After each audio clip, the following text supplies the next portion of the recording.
Bienvenue en Alaska. Du coup, j'ai quitté le Canada pendant une semaine pour faire un petit détour par les États-Unis. Là, du coup, je suis sur le fuseau horaire le plus loin possible de la France dans mon voyage. Là, je suis à 10 heures de décalage horaire. Du coup, j'ai commencé mon voyage en Alaska par la partie sud-est, qui est en fait collée au Canada, à la Colombie-Britannique. Et à la base, j'étais pas censée faire cette partie, parce que moi, ce qui m'intéressait principalement, c'était le côté Anchorage, Denali, plus dans les terres de l'Alaska. Mais le souci, c'est que quand je cherchais un moyen d'aller de Whitehorse à Anchorage, déjà, j'ai regardé l'avion. Étonnamment, il n'y a pas de vol direct qui fait Whitehorse-Anchorage, alors que c'est pas si loin que ça pourtant. Mais le vol, il passe forcément par Vancouver. Donc on descend pour remonter juste à côté, enfin ce qui n'avait juste pas de sens pour moi. Par voie terrestre, en transport en commun, ça n'existe pas. Il n'y a pas de bus, enfin plus depuis le Covid en tout cas, qui traverse la frontière et qui va jusqu'à Anchorage, et puis ça prendrait ça prendrait sûrement plus de 20 heures de voyage. Et du coup, la solution qui me restait, c'était par voie maritime.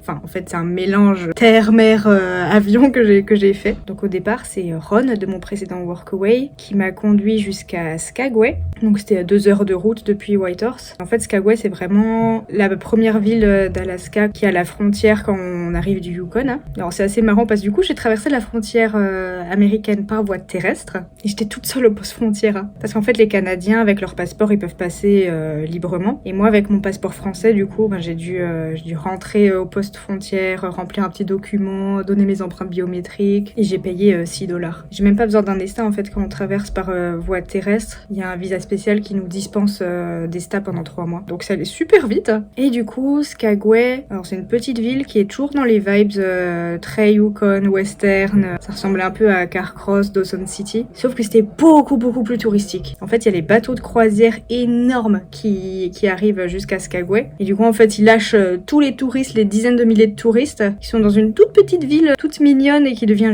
juste hyper touristique. On peut pas marcher à 1 mètre devant soi. Et alors, toutes les bijouteries, elles sont alignées les unes derrière les autres. Du coup, ils profitent du business de l'or, des diamants. Et du coup, que des bijouteries partout. Maman, faut pas que tu viennes là.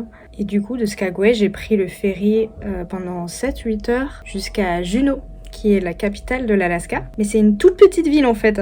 C'est seulement, je crois, 30-35 000 habitants. C'est ce qui fait son charme aussi. Et franchement, j'étais agréablement surprise par cette ville. J'en attendais pas grand chose, mais j'ai trouvé ça vachement sympa. Il y a une partie centre-ville qui du coup concentre un peu les magasins où c'est pareil, beaucoup de bijouterie aussi. Les bateaux de croisière arrivent aussi ici. Il y a quand même encore le charme des vieux bâtiments. Et après, quand on s'éloigne un peu, on arrive dans les quartiers résidentiels. C'est hyper vert et c'est très en relief aussi. Il y a littéralement des rues, c'est des escaliers.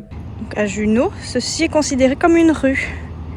Alors il y a des poubelles aussi spéciales anti-ours, parce que les ours ils viennent vraiment jusque dans les rues de la ville. Du coup ils ont des genres de fermetures spéciales pour pas que les ours ils viennent crailler dans les poubelles. Et j'en ai vu d'ailleurs deux petits ours, vraiment à la sortie de la ville, au bord de l'autoroute, 2 petits ours tranquilles en train de manger dans l'herbe. Et alors par contre j'ai eu beaucoup de chance, parce que d'habitude Juneau c'est très pluvieux, parce que c'est dans les forêts pluviales en fait. Et j'étais là-bas que pour une journée.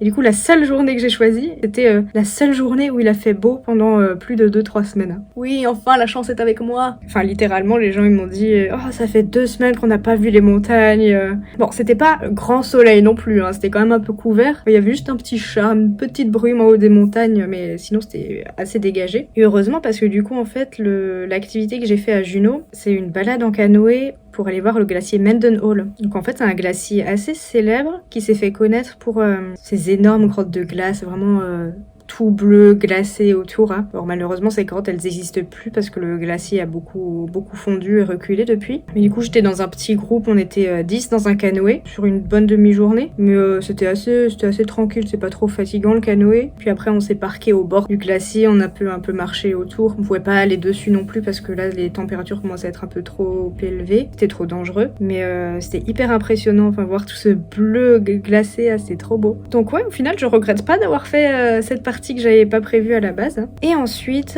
le lendemain, j'ai pris un avion pour aller à Anchorage, qui est pour le coup la plus grande ville d'Alaska. C'est je crois 200 000 habitants. Alors le vol était assez intéressant parce qu'en fait c'est un avion qui faisait 2 stops en cours de route. En fait on est parti de Juneau, on a atterri à Yakutat, on est reparti, on a atterri à Cordova, on est reparti et on a atterri à Anchorage. Alors la première partie du vol il faisait moche parce que du coup le temps moche était revenu à Juneau, du coup on voyait rien. Mais par contre sur la fin quand on commençait à arriver autour de Cordova et puis après jusqu'à Anchorage, le vol était magnifique. Enfin, j'ai jamais vu des paysages comme ça depuis l'avion, c'est tellement sauvage, des couleurs incroyables. Enfin, c'est vraiment, on a longé toute la côte de l'Alaska. Les glaciers se succédaient les uns derrière les autres. Enfin, j'avais le nez collé à la fenêtre tout le long. C'était trop beau. Et du coup, arrivé à Anchorage, là, par contre, c'était nul comme ville, vraiment sans intérêt. Hein. C'est vraiment juste une grande ville américaine.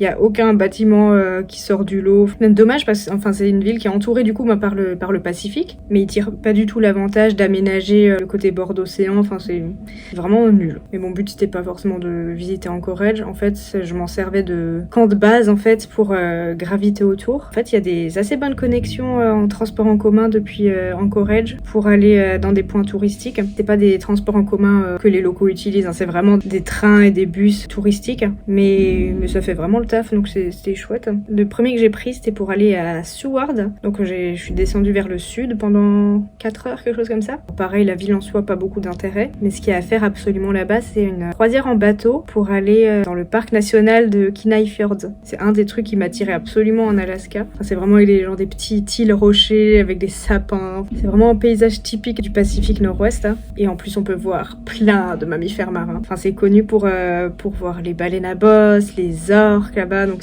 j'avais trop hâte d'y aller. Et malheureusement, on peut pas avoir du beau temps tout le temps. Et là, j'avais un temps juste dégueulasse. C'était tout brumeux, on voyait rien, c'était vraiment des conditions horribles pour faire la croisière. Mais c'est trop dommage parce que du coup tout ce qui était formation rocheuse et tout, on voyait pas la moitié parce que tout était complètement embrumé. On a seulement vu 2 baleines à bosse, ce qui en soi est déjà pas mal, hein, mais normalement on peut en voir tellement plus. Hein. On peut les voir sauter et tout, on peut voir les orques, mais non j'ai pas vu tout ça, dommage. Hein. Par contre j'ai quand même vu beaucoup de lions de mer, une petite loutre de mer, des phoques, et on est allé se rapprocher d'un autre glacier, alors je connais pas le nom de celui-là, mais il était juste énorme par rapport au glacier Mendenhall et c'était vraiment encore plus impressionnant. Là on était vraiment dans un paysage type banquise, on se serait cru en Antarctique, hein. Justement il y avait des petits morceaux de glace avec des phoques dessus et puis cet immense glacier là. Et là on pouvait vraiment l'entendre craquer, enfin c'est hyper impressionnant les craquements d'un glacier, on dirait des coups de feu littéralement. Hein. Et régulièrement il y avait des énormes morceaux de glace qui tombaient, qui faisaient un bruit énorme. Ensuite je suis revenue en bus à Anchorage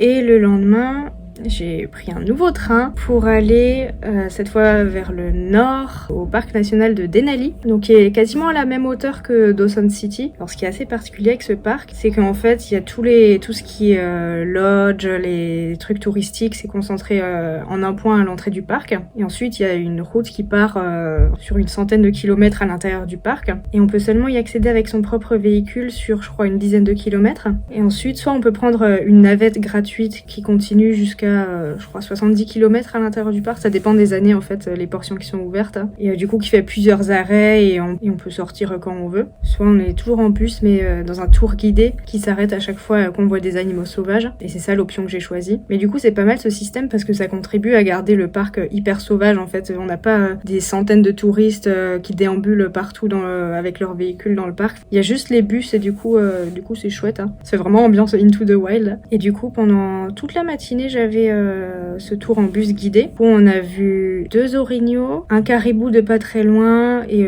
plusieurs autres caribous de vachement loin, un coyote, des genres de petites marmottes arctiques qui est trop mignonne, et par contre on n'a pas vu de grizzly.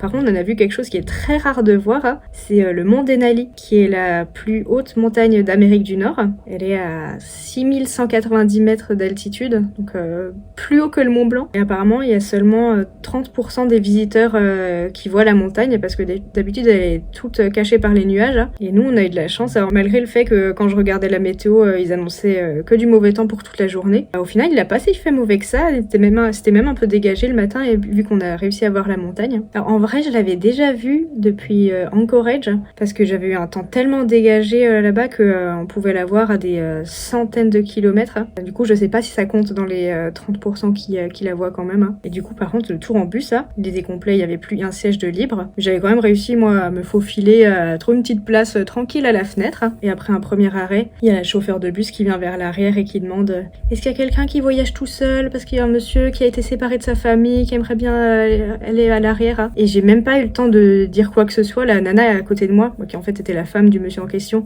était là, ah oui, elle voyage seule, hein. Et du coup, ils étaient là genre, ah oui, est-ce que tu pourrais échanger ta place, s'il te plaît, pour que le monsieur puisse être avec sa famille, hein. Et j'ai même pas eu le temps de réagir, en fait, j'étais vraiment, suite à la pression sociale, j'ai dit oui. Et du coup, je me suis retrouvée à une place qui n'était pas à la fenêtre. Du coup, j'étais trop deg. Je regrettais trop d'avoir laissé ma place, hein. Et après, on a fait un autre arrêt. Le monsieur en question à qui j'avais laissé ma place est venu me voir, m'a dit, oh, merci beaucoup, j'apprécie vraiment que t'aies laissé ta place.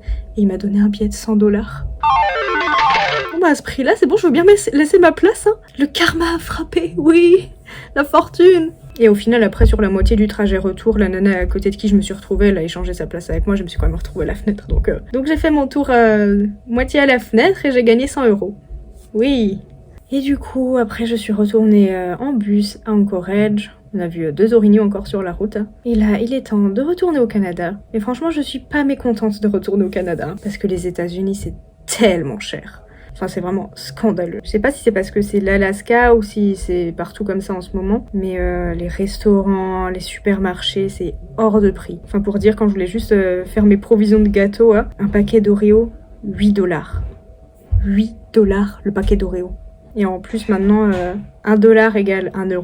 Donc on n'a même plus l'avantage de l'euro là-dessus. C'est vraiment les prix qui sont affichés, c'est ce qu'on paye en euros. Plus même encore tout ce qui est taxes qu'on rajoute encore aux États-Unis, quoi. Mais du coup, ça fait bien relativiser sur le fait que le Canada, c'est pas si cher finalement, hein. Alors que déjà, quand j'étais au Canada, je relativisais finalement, la France, c'est pas si cher, hein. Mais ouais, du coup, ça m'a bien fatiguée quand même aussi, cette partie de voyage, hein. Enfin, ça faisait longtemps que j'avais pas... voyager de manière intense comme ça pendant une semaine, bouger tous les jours. Hein. En plus, je me levais archi tôt tous les matins vers 5-6 heures. Hein. Soit c'était pour attraper des trains, soit pour faire les excursions qui étaient super tôt à chaque fois. Enfin, vraiment, je suis fatiguée. Hein. Et je suis pas sûre que je vais beaucoup pouvoir me reposer parce que du coup là je retourne au Canada, je vais passer 2 jours à Calgary, donc encore un peu de visite, hein. Et du coup là je vais faire la dernière partie de mon voyage au Canada qui est toute la partie sud-ouest. Donc allez, retour au Canada.